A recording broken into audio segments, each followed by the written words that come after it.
Si Atty. Harry Roque, mga kababayan, nakulong sa maling akala, sabi rito sa balita ng Politico News. Kulong sa maling akala. Yan po. Kulong sa maling akala. House Squad Committee cites Harry Roque in contempt. Sinungaling kasi. Trupa kasi sila ng mga sinungaling, mga kababayan. O ngayon, buti na lang 24 hours lang, mga kababayan, yung inimpose na pagkakulong at sa detention cell lang ng Congress. Pag nabuo, mga kababayan, ang kaso laban kay Harry Roque, dulot ng kanyang involvement sa Pogo, malamang hindi lang po sa detention cell ng Congress makulong si Atty. Harry Roque. So ito, practice pa lang. Yan kasi, kung ano-ano mga kabalbala ng inyong mga pinagagawa during your administration ng inyong amo. At kung anong swerte, mga kababayan, baka sabay-sabay sila na maghimas ng rihas, lalo mga kababayan, umalingasaw na sa Congress yung mga kinasangkutang krimen ng previous administration. Si Digong mismo, in-implicate sa pagpatay, mga kababayan, ng 3 drug lords, Chinese drug lords na nasa kulungan na. Yan po, Duterte linked to 2016 alleged AG case of 3 Chinese drug lords in Davao Prison. 2 inmates have come forward with explosive allegations implicating former President Rodrigo Duterte and the 2016 killings of 3 convicted Chinese drug lords inside the maximum security facility of Davao Prison and Penal Farm in Davao del Norte. Depensa ni Panelo po, demolition job lang yan. Sabi po ni Panelo, hindi kasi kayo natuto sa matandang kasabihan na kung ano ang itinanim ay siyang aanihin. Biblical po siya. What you sow, you reap. Nagtanim ka niya ng hangin, bagyo ang iyong aanihin. You sow a wind, you reap a whirlwind. Yan po, malinaw. Mga kababayan, basahin ko sa inyo para maintindihan ninyo, mga DDS. Nagalit na galit sa akin, sinisiraan ko daw ang mga Duterte. Wala po kaming ugaling ganyan. Kung nasisira po ang mga Duterte, si Inday, si Digong, si Harry Roque, at lahat ng nausog dahil sa kanilang paninira. Sila'y nagsimula ng paninira. Ayaw nilang tantanan yung ating Pangulong Bongbong Marcos. Ayan tuloy, bumulta sa kanila lahat. O diba? Naglabasan yung mga testigo.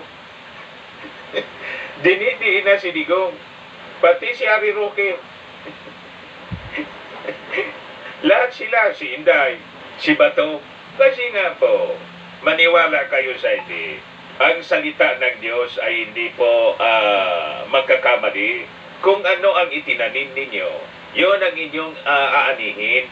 Yun ang ginawa ninyo noong previous administration. Nagmalabis.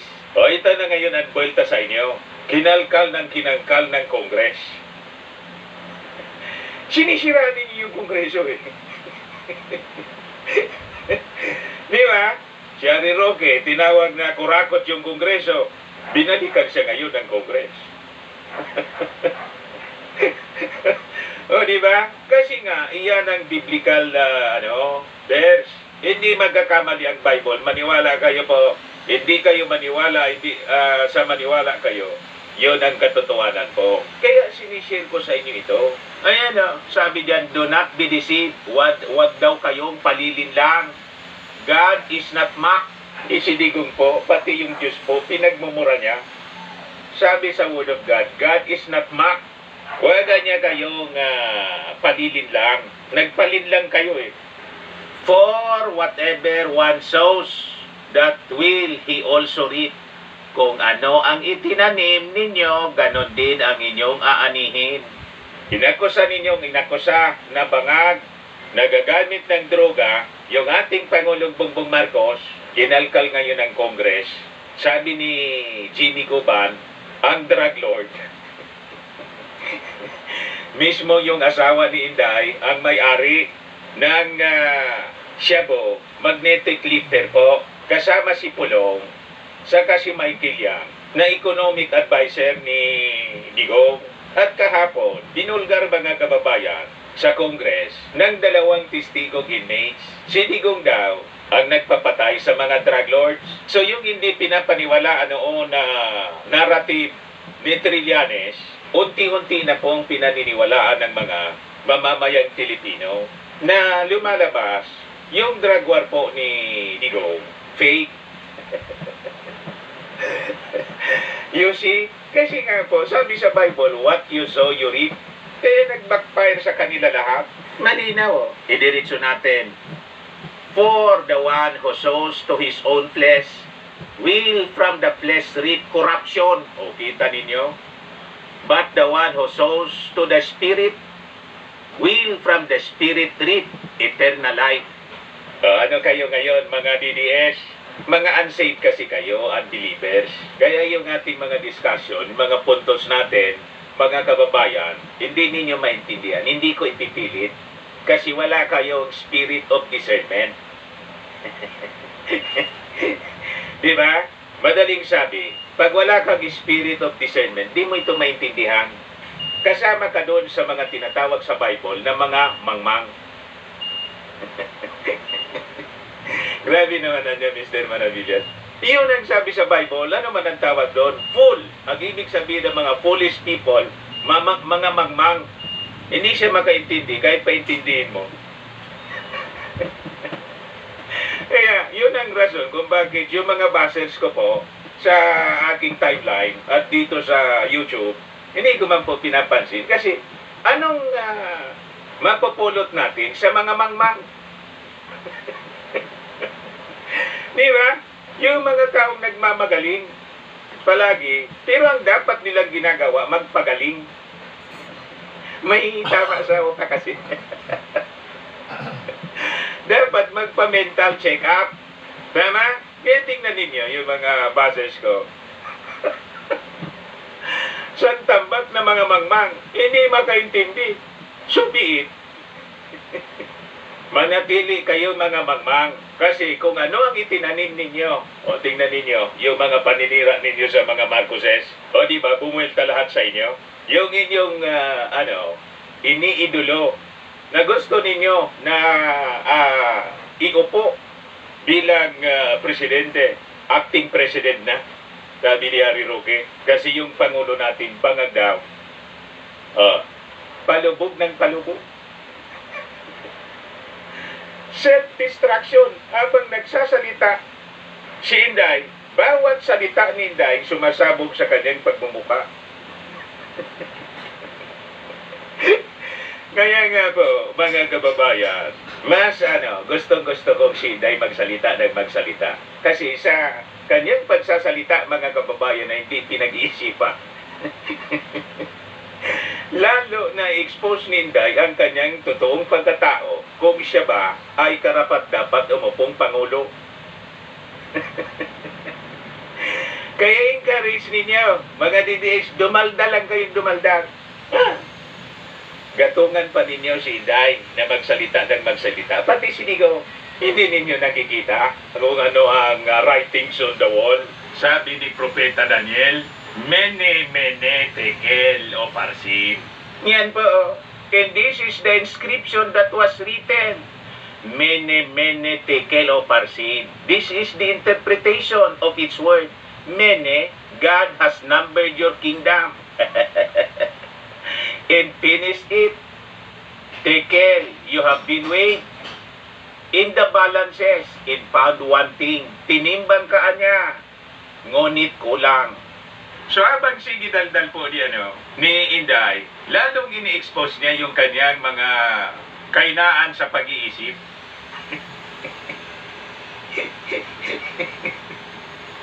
O diba?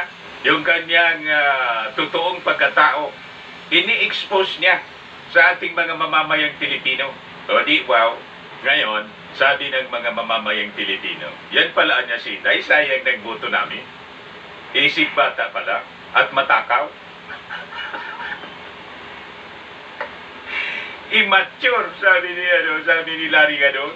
Yan ang sabi rito sa Politico News. Kulang sa maturity, statesmanship.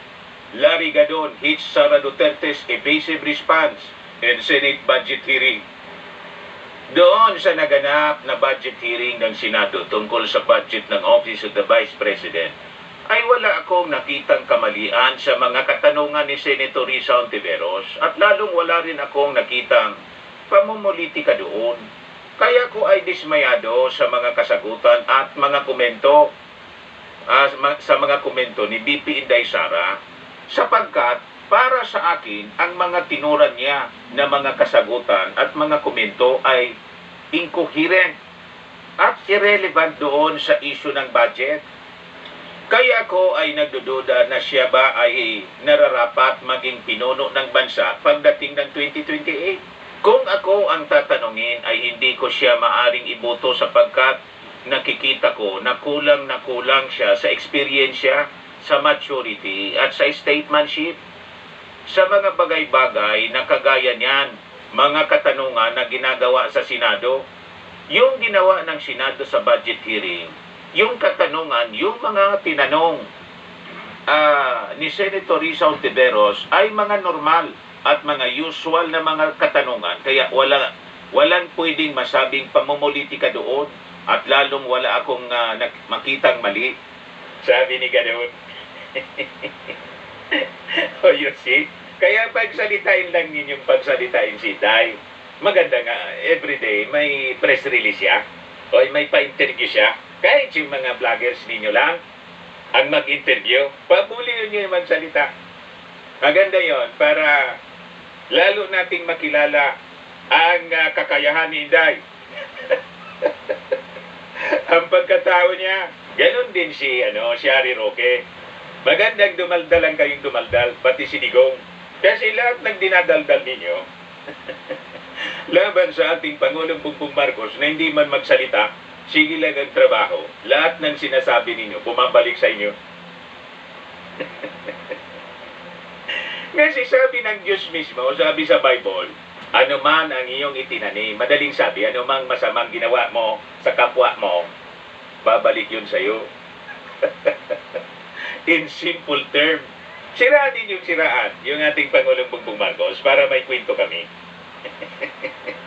At lalo na ma-inspire yung mga congressmen natin sa pag-imbestiga sa mga kapulastugan ng previous administration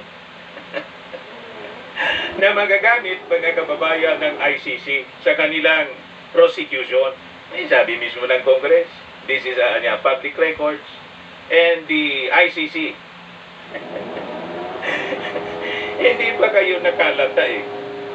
Nagsabi na yung Kongreso, pero tuloy pa rin kayo sa paninira. Ayan tuloy, kinalkal ng kinalkal. O di, extension na tuloy ng ICC, yung Congress. Yung Congress na yung nagsagawa ng investigasyon at kumuha ng mga witnesses na magpipin down sa mga Duterte. Nakita ninyo? Yan ang sinasabi natin na writings on the wall na sabi ni Daniel, Propeta Daniel, na hindi man ninyo maintindihan na mga DDS kasi nga mga mangmang kayo, you fool. Wala kayong spirit of discernment kasi nga mga unsaved kayo. Tama? Hindi na kayo makaintindi sa Bible. Kaya nga, ang ginagawa ninyo mga DDS, pati ako ay iniinsulto ninyo. Ang tawag ninyo sa akin, pastor. Hindi kayo nag-imbestiga kung nag-pastor ako. Believer lang ako, hindi man ako nag-pastor. I am a journalist and a believer. Believer ng ating Panginoong Jesucristo. O di kung gusto ninyo akong tawaging pastor, so be it. At insultuhin ninyo akong insultuhin. Kasi lahat ng pang-insulto ninyo, tulad ng pang-insulto ninyo sa ating Pangulong Bongbong Marcos, tingnan ninyo, bumalik sa inyong lahat. Kasi nga, kung ano ang inyong itinanim, yon ang inyong aanihin. Nagtanim kayo ng hangin, bagyo ang inyong ahanin. Sabi yan ni Prophet Hosea, basahin ko sa inyo. Sabi sa Hosea chapter 8 verse 7, They have planted the wind and will harvest the whirlwind. Nagtaniman niya kayo ng hangin, bagyo ang inyong aanihin. Pero anya Mr. Maravillas, ngayong modern time, yung ating Pangulong Bongbong Marcos, nung gobernador pa siya, nagtanim ng windmills. Pero hindi man bagyo yung inani, kundi kuryente. Tama, no? Pero windmills lang yun. Kaya yung windmills, maganda yung itinanim ng ating Pangulong Bongbong Marcos sa kanyang province. Nagdulot ng progress. Mga kababayan, clean energy. Tinanim po kasi windmills. Tama? Pero ang sinasabi sa Bible kasi, hangin. Hangin mismo, hindi windmills. Kapag ang itinanim mo hangin mismo, bagyo ang iyong aanihin. O ngayon, nagtanim ng kasinungalingan si Harry Roque. Balikan natin si Harry Roque. Kulong. 24 hours kulong. Kinontempt ng kanyang estudyante sa College of Law na congressman na po, si Congressman Salo. Itong si Congressman Salo pala mga kababayan, estudyante ni Harry Roque sa College of Law, ninong pa si Harry Roque. Hindi po pinalampas yung kasinungalingan. Pero sabi ni Congressman Salo, kaya imbes na medyo mabigat, dapat mga 10 days. Nagsorry na din niya, pero dapat, sabi ni Congressman ako, kahit niya nagsorry, ang pagkakamalian niya, dapat may konsekwensya siya. Tama. Kailangan ipanis pa rin para hindi na umulit. Kaya kinontempt pa rin, kahit mababa, mga kababayan, yung pagkakulong. 24 hours lang. Para turuan ng leksyon, mga kababayan, si Harry Roque, hindi po pwede yung mga pagsisinungaling niya. Ayan po, during the hearing, kahapon po, Kabayan Party List, Representative Ronzalo, kapartido niya sa Kabayan, dating Kabayan Congressman din siya, Party List Congressman si Harry Roque, kaya lang, in-expel siya. In-expel siya, mga kababayan, ng Kabayan Party List.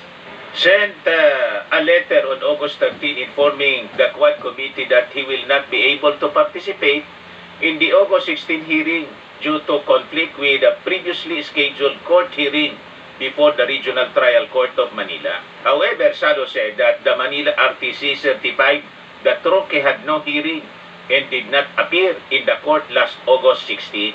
Nagsinungaling, niluloko yung Kongreso. Hindi siya lumusot, na-confirm.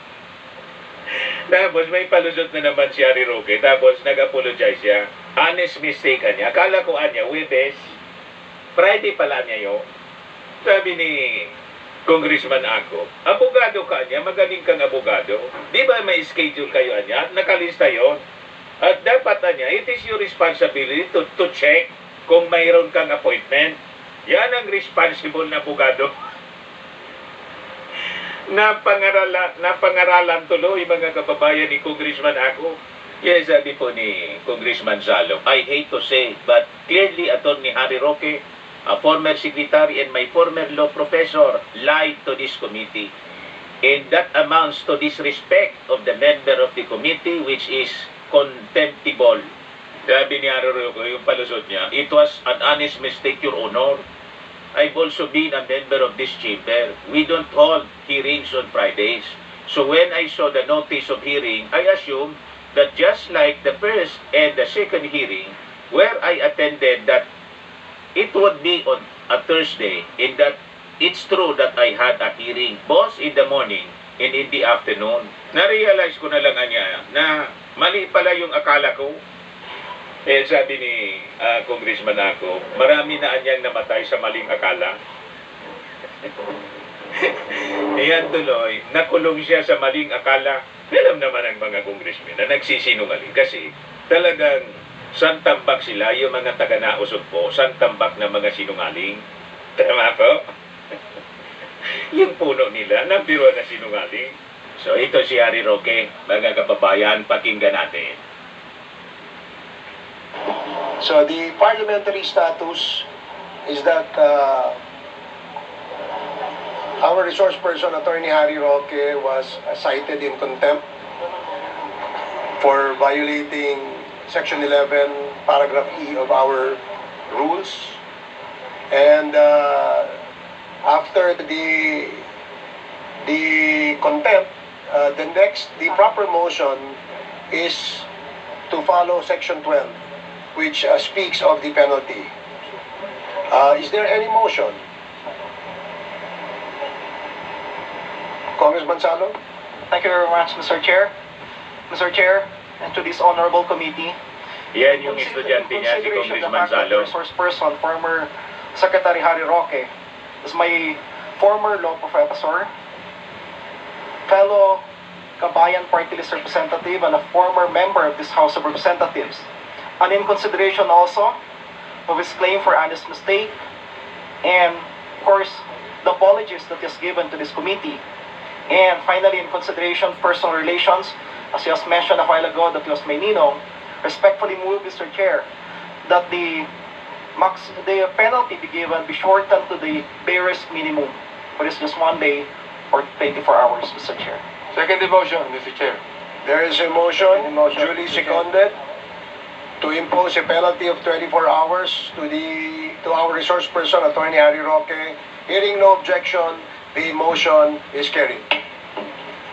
What? Mr. 1 minute Chair? suspension. Ayun, kulong siya. Nagpakulong yung kanyang dating estudyante na congressman at kasama niya sa Kabayan Party List dati. Ninong pa siya noon, si Congressman Salo. O ito ngayon, kagabi, mga kababayan, si Atty. Roque.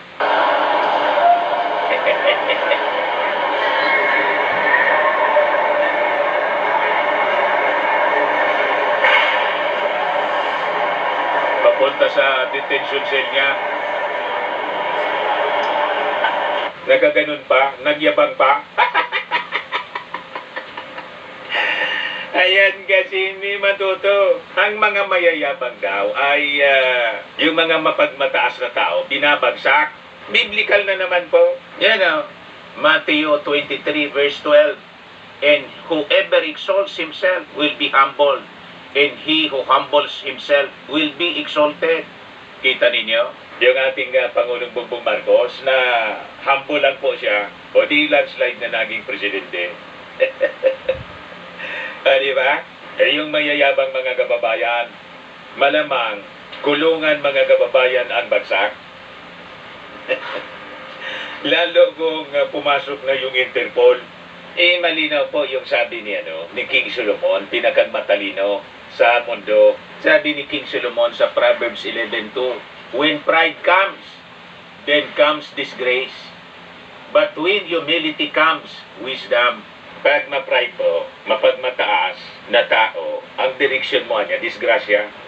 Nakikita na ninyo yung writings on the wall. Kung hindi pa, ipatuloy lang ninyo ang inyong mga masasamang gawain. Kasi sabi nga dito sa Bicol, daing pangpang na daing kaampang. Walang pangpang daw na walang kaharap. Yun ang ibig sabihin ng kahampang. So darating yung oras, madaling sabi, kung ikaw ay matapang, sabi mo matapang ka, may isang tao na ang kala mo, weak leader.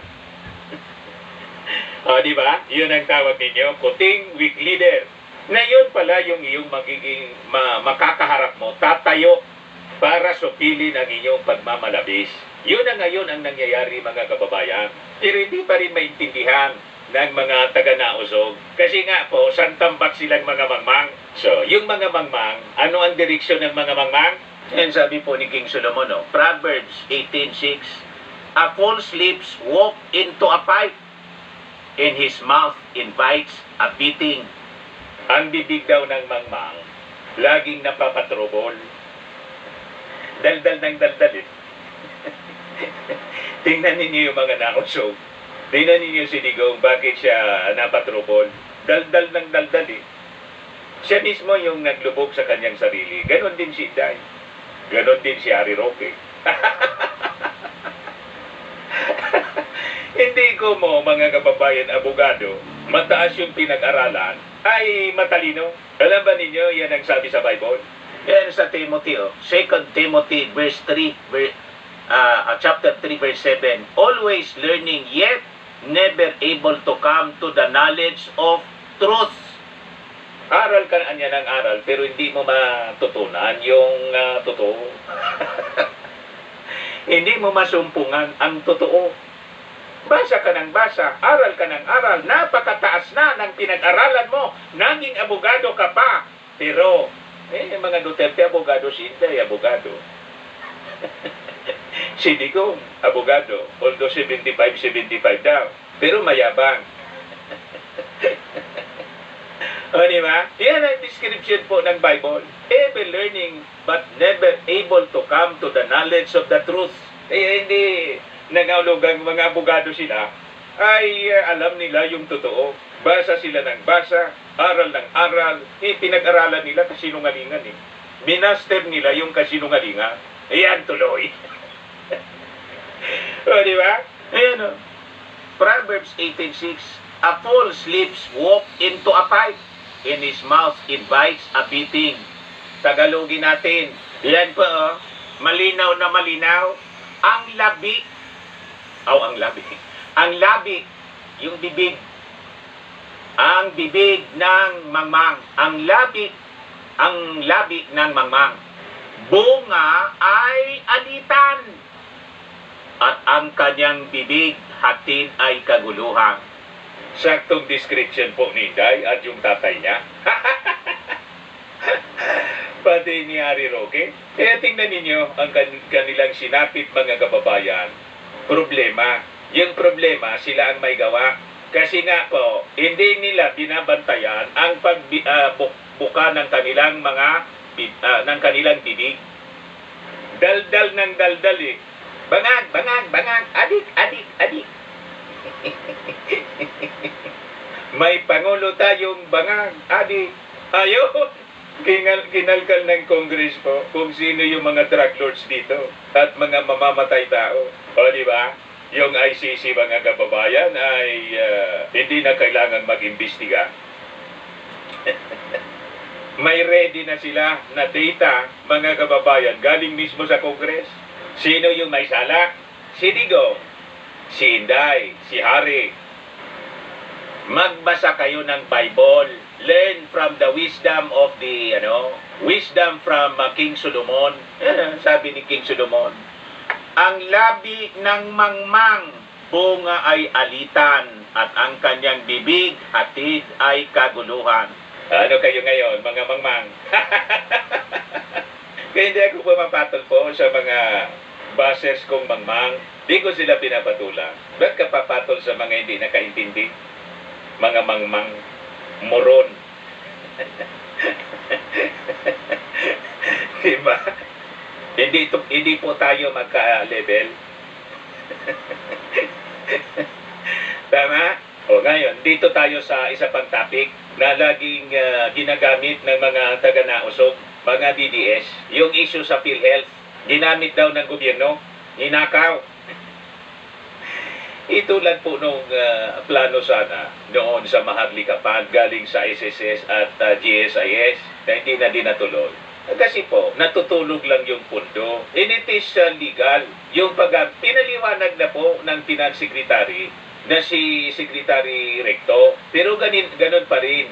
Matindi po yung propaganda. Pinapakalat nila sa social media. Legal po siya yung paglipat ng pondo at kasalukuyang pondo ng PhilHealth. Pinaliwanag po ni Finance Secretary Ralph Recto. Sabi diyan, ang paglipat ng mga sobra at hindi nagagamit na pondo ng PhilHealth ay legal. Ayon sa Republic Act 11975, so may batas. So sabi diyan, siniguro ni Finance Secretary Recto na hindi maapektuhan ang benepisyo ng mga miyembro at ang pondo ay makakatulong sa ekonomiya. In-interview siya, mga kababayan, sa DCWB, Super Radio. So sabi po ni Recto, bukod na niya sa utos ng Kongreso, ito ay alinsunod sa mga nakalap na legal na opinion mula sa Government Commission, a Governance Commission of GOCC, Office of the Government Corporate Council at Commission on Audit. Bukod pa rito, duman ito sa pagripaso ng Department of Finance para malaman kung makakatulong nga ba ito sa paglago ng ekonomiya. Base sa pag-aaral, hindi lamang ito legal, ito'y makakatulong sa paglago ng ekonomiya at pagbibigay ng libo-libong trabaho. Binigyang linaw ni Secretary Recto na hindi gagalawin ang kontribusyon ng mga miyembro ng PhilHealth sapagkat ang pondo ay mula sa sobra at hindi nagagamit ng mga subsidy ng pamahalaan. Ni isang kusingan niya walang kaltas sa mga benepisyong matatanggap ng mga miyembro ng PhilHealth. Sa katunayan, ang PhilHealth ay may sapat na pondo na umaabot ng mahigit na 500 billion pesos na labis-labis at kasyang-kasya sa mga bayarin para sa multi-year claims at upang madagdagan ang benefit packages nito. Ginagamit itong pang-ismear ng mga DDS sa ating Pangulong Bongbong Marcos na pinakialaman daw yung contribution nila. Hindi man po ito galing sa contribution ng mga members ng PhilHealth. Galing po ito sa subsidy ng gobyerno. Natutulog lang siya. Kaya po, para mapakinabangan, in-invest. Hindi kasi kayo marunong sa investment. Mga ignorante kasi kayo. Asa lang kasi kayo doon sa mga pambubula ng inyong mga leader. Basta supported lang kayo, nakanganga habang nanonood sa mga vloggers nila, hindi man kayo kasosyo. Di ba? Sayang lang ng oras ninyo sa panonood ng mga vloggers nila na ang laman ng content, lahat kasinungalingan at galit. Tingnan mo kami na mga vloggers ng ating gobyerno. Masaya lang palagi. Kaya nga pikon na pikon kayo kasi hindi ninyo kami mapikon. Tawag sa akin, bungis-ngis vlogger. Ako yung yung laging nag-atid sa inyo ng kasiyahan. Tama? Ano ang yung kasiyahan, Mr. Parabillas, na dahil sa araw-araw mong pangalas ka. Lalo sila niyang na-stress. Paano hindi kayo ma-stress? Naniwala kayo sa kasinungalingan? Yan po.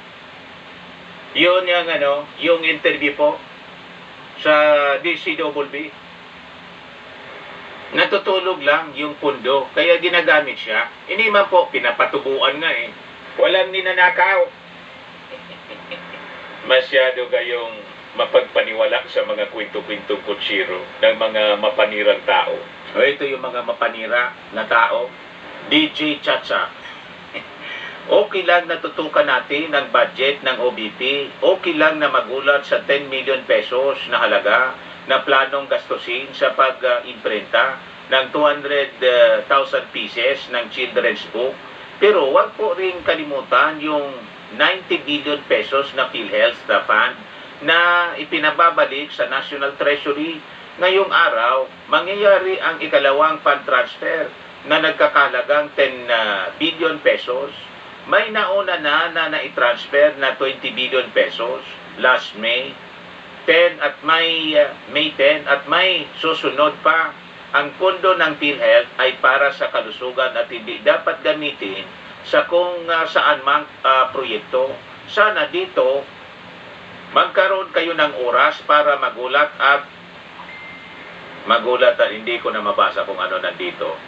Masyadong nagmamagaling itong DJ Chatsa. Mas marunong pa kayo sa Finance Secretary. Ba't hindi ninyo basahin yung batas? Legal siya. At hindi po winawaldas yung pundo. At hindi galing sa contribution, kundi galing sa subsidy. Natutulog niya lang yung kwarta ng gobyerno na subsidy para sa PhilHealth. Kaya ginagamit po para tumubo. Naintindihan ninyo? Palibasa, wala kayong experience sa investment. Kasi nga, DJ kayo. Empleyado eh. Wala kayong knowledge sa pagninegosyo kasi empleyado nga kayo. Lumunggar nga kayo sa kinalalagyan ninyo. Yung inaabot lang ng isip ninyo, di doon lang kayo. At huwag mahiyang magtanong. In-interview sa DCWD, nagpaliwanag na doon. Ba't hindi ninyo tanong kay Secretary Recto na Finance Secretary na marunong? Ang problema sa atin po, marami sa ating assuming. Maling akala. Tingnan ninyo yung assuming na si Harry Roque nakulong sa maling akala. Mga naghanap ng malinis and spacious fitness team, pumunta lang po kayo sa aming